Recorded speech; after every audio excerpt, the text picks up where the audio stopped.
there was a Supreme Court ruling once that said any law that is unconstitutional on its face is null and void.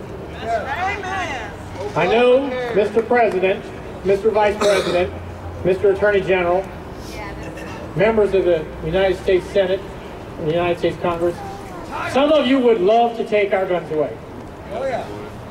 Some of you would threaten us with drones. Resist, we shall.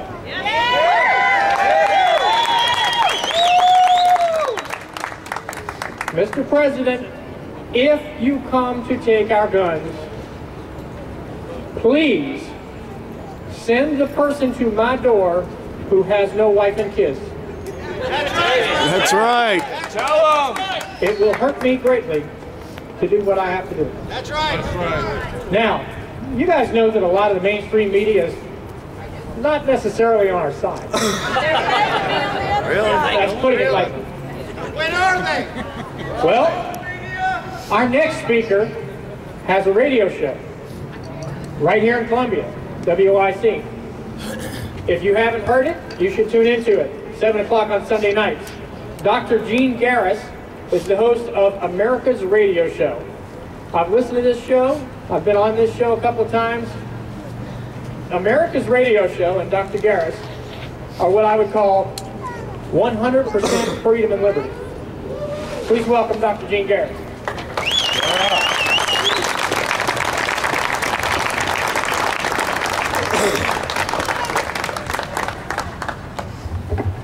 Well, I'm a radio guy and a liberty activist. And I got a question for you. Where do your rights come from?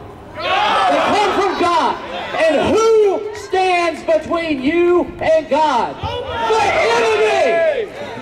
So what in the world are we allowing to happen in our country? Great people. Okay, here's a question for you. If your forefathers, and maybe not, maybe you came from another country, if the people that created this great experiment gave up their life, their liberty, their treasure, and their sacred honor to make this happen, might that be worth fighting for? Yes. What in the world are we doing? What kind of bizarro world did we wake up in? We have an American president that has a kill list. President Nixon had an enemies list and we impeached him. What in the world are we doing in our country? Well, that's a start. But we got all sorts of little Obamas. We know where their office building is. We know where they hang out. That's They're right. right here. And one of the other speakers brought up a good thing. I had a friend of mine from Leola, Pennsylvania, in Lancaster County, called me up and said, "What's it like living in the reddest state of the Union?" And I said, unfortunately, I had to say this, I had to admit this to my friend, that we're not a Republican state. We're a planter class state.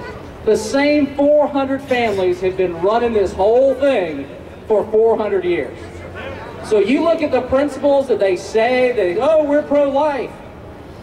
Well, why haven't you made a change? We care about you. We support this. We're in your church sometimes campaigning.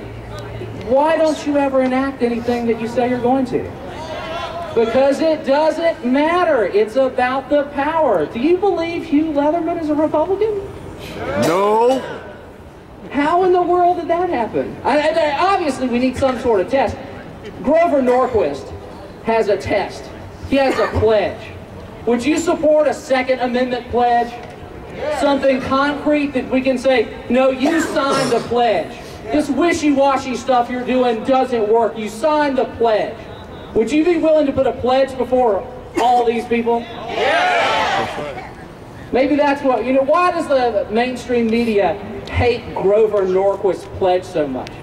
It's because it's measurable.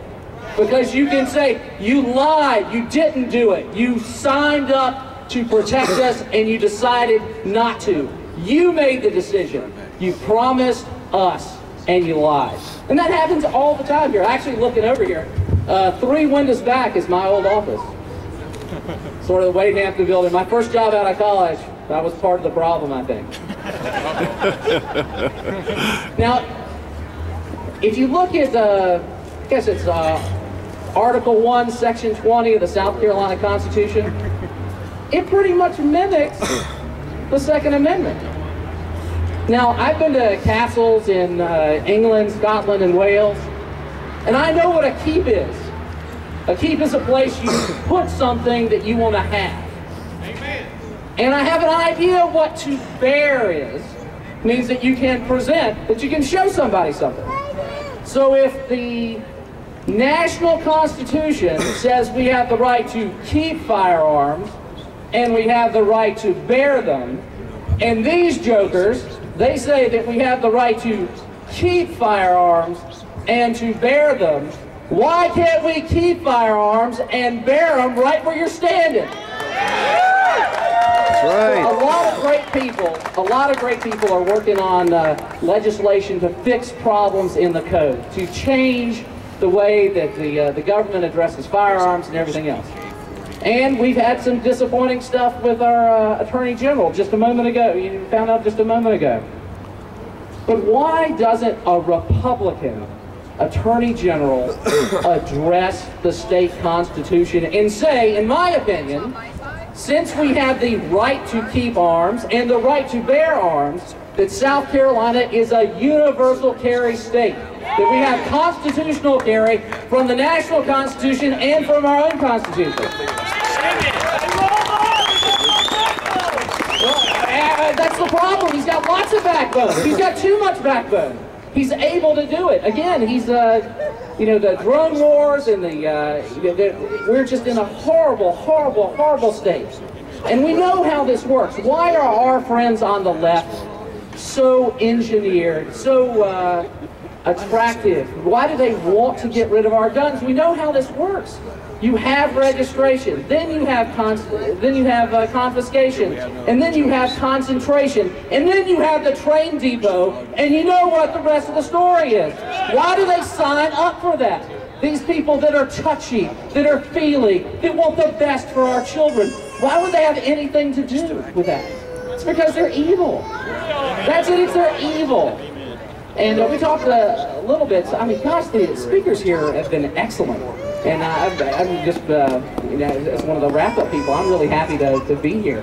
But when we look at this stuff and what motivates a politician, why do the retired, why do the, money's the big one.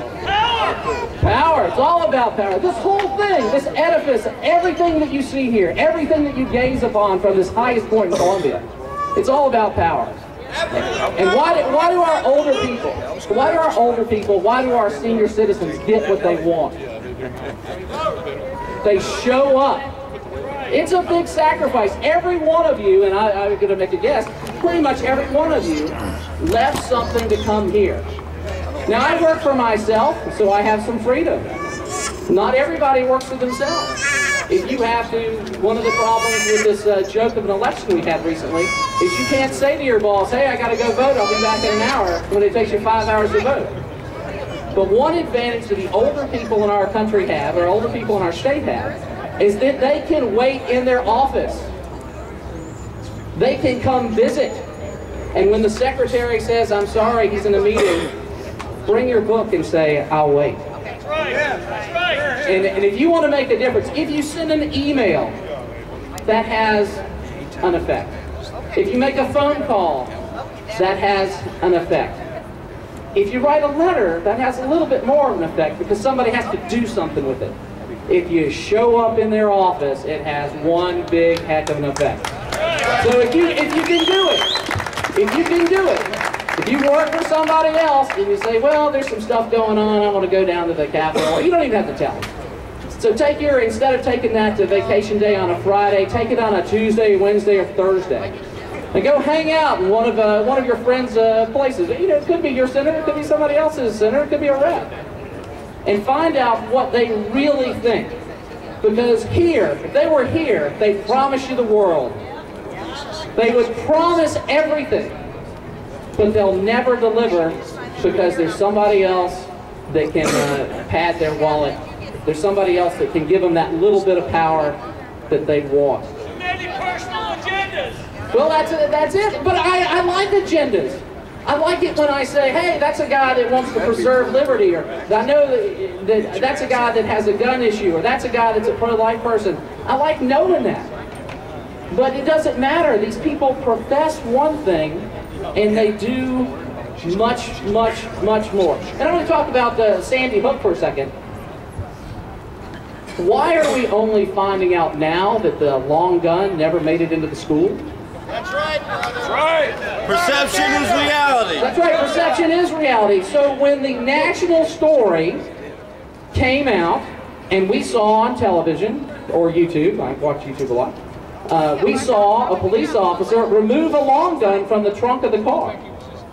But the medical examiner said all the children were murdered with the long gun. It was a lie. It was a lie, because the murders didn't fit the president's agenda. So how can we know anything? We can't. How can we trust them?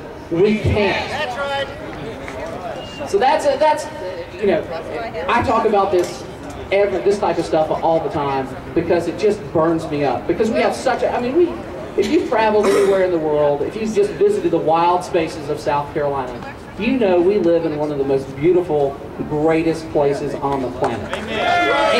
And again, God has given us this. And every person, you know, whether you're here in Richland County or Richmond, Virginia, or Rwanda, God has given you the power, has given you the right to self-defense. And it just annoys me to no end that we have to have rallies, that we have to continually invest our treasure, and we have to fight here in the thank God for good people like Bill Rentier, that we have to continually fight to keep what God gave us. And now, this is sort of an aside. I've been married twice to the same woman, which is a really positive thing. The first time we got married, I had to go to Richland County with my wife, with my bride, and we had to sign up for a marriage license. Now, all the time, the left beats us up about separation of church and state. And we know how the Constitution says it's separation of state from church. In every religion, whether you're, Orthodox Christian, evangelical Christian, Baptist, whatever you are, if you're a Jewish person or any religion in the world, in every religion, marriage is a sacrament of the church. So if we have separation of church and state, why do I need to get a license to get married? So that's where we are. And on the face of all these things, you know, I wish I could convey to you all the things I feel and what I think is important, as well as one of Oleg Volk's photographs, the guy that takes excellent photos. But I was at the SHOT Show most recently in January, and I came back from Media Day at the range, and I was sitting across the aisle from two Canadian journalists. And they said the way it works in Canada is that you are sort of a perceived criminal, and that you have to have a permit, you have to be licensed, and all the guns have to be licensed. And the thing that they did not want to see here for us is for us to go the way of Canada. And what can happen here is we can do away with the gun show loophole. We can do away with face-to-face transactions. We can require everybody to have a background check. And what will happen is we'll have universal registration, and then, well, universal comedy is coming. And then in a political season when the country's worried about something else, we will have a new law that says this class of weapon cannot be transferred to an individual. So your grandfather's gun collection, that American sporting rifle that you pull the trigger once and a bullet pops out the end, you pull it again, another bullet pops out of the end. That gun, anything that would be reasonable to have so that you could defend yourself, that gun will be non-transferable, and that's how they'll get it.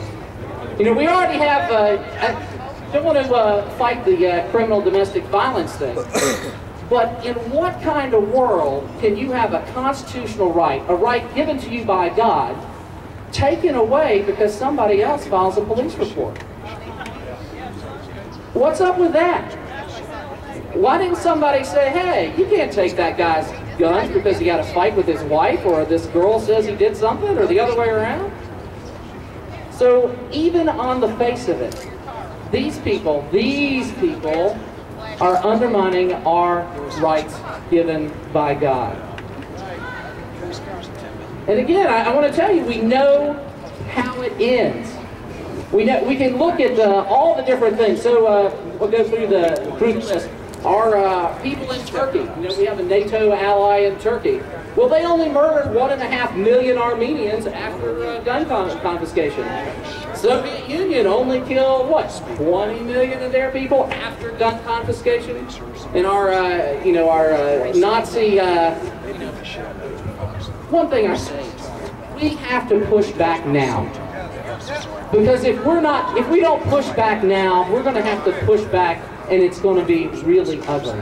And if my grandparents, all my grandparents did was defeat the Empire of Japan, Fascist Italy, and the Nazis. So I'm going to give them a pass. But if we had fought, if we had pushed back on the national weapons law of the 34 or whatever, we'd be in much better shape. We wouldn't have to push back now. If we had pushed back, if my parents had pushed back in '64, we'd be in much better shape now. We need to push back now before we're filling bottles with gasoline and throwing stuff.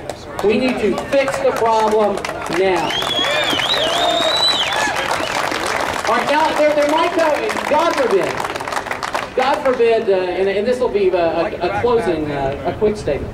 God forbid that everything falls apart. But remember, when the agents are knocking at your door in the middle of the night for confiscations, and they say, "Give me your guns," remember, it's muzzle first.